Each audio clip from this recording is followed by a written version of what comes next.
Good evening everyone. Today in this video, of course, as in every video on this channel, we will fight against the atmospheric of our world around us. Today we will just drift away from ongoing events and we will go to the history, to the past.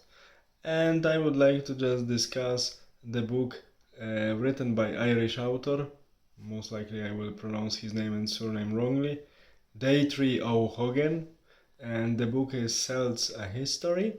It's actually quite nice description of the Celtic history, including Galatians and Celts, of course, first of all, on the European continent.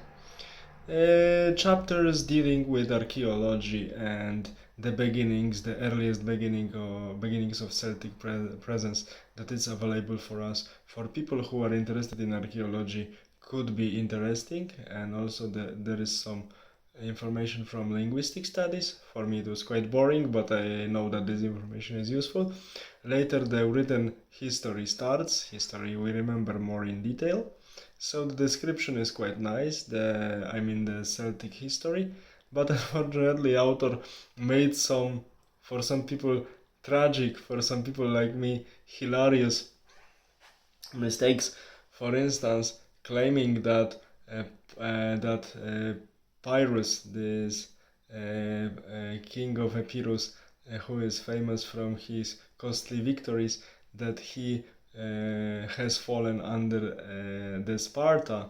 It's actually not true, and that war between Thebans and Spartans, actually Pyrrhus has fallen in Argos, killed by the brick thrown on his head by the older lady.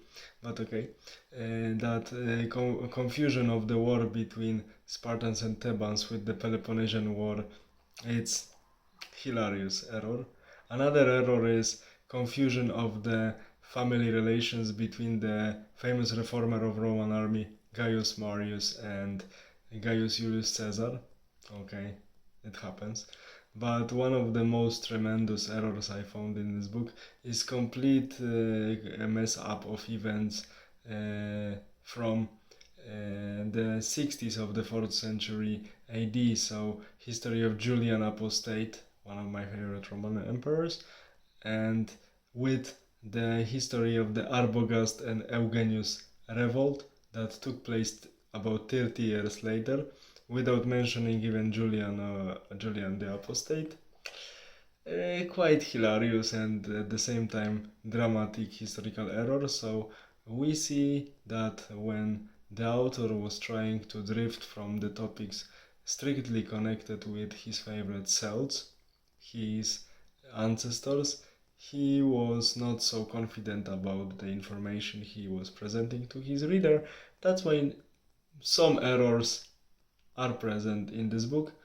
I do not condemn this book completely because it's quite useful. I mean, the collectively presented history of Celts within one volume, and the only thing one needs to remember about is possibility of existing of such obvious errors, and if one is familiar with history and has his or her knowledge really well ordered within head, you can easily spot them and have a little bit humoristic situation while reading the book.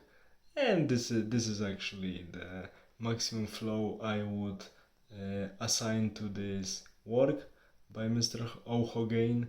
And I don't know if for sure there are better books about Celts, but I don't know if there are better general works about them that start to present entire picture of this group of people, not only one nation, but a group of people who were using Celtic languages, and with time they were becoming more and more diverse.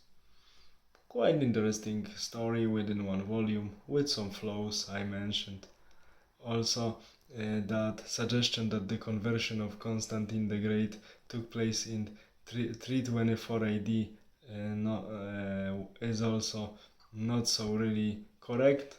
The ones who know the history of Rome know it, but okay, these are flaws that every passionate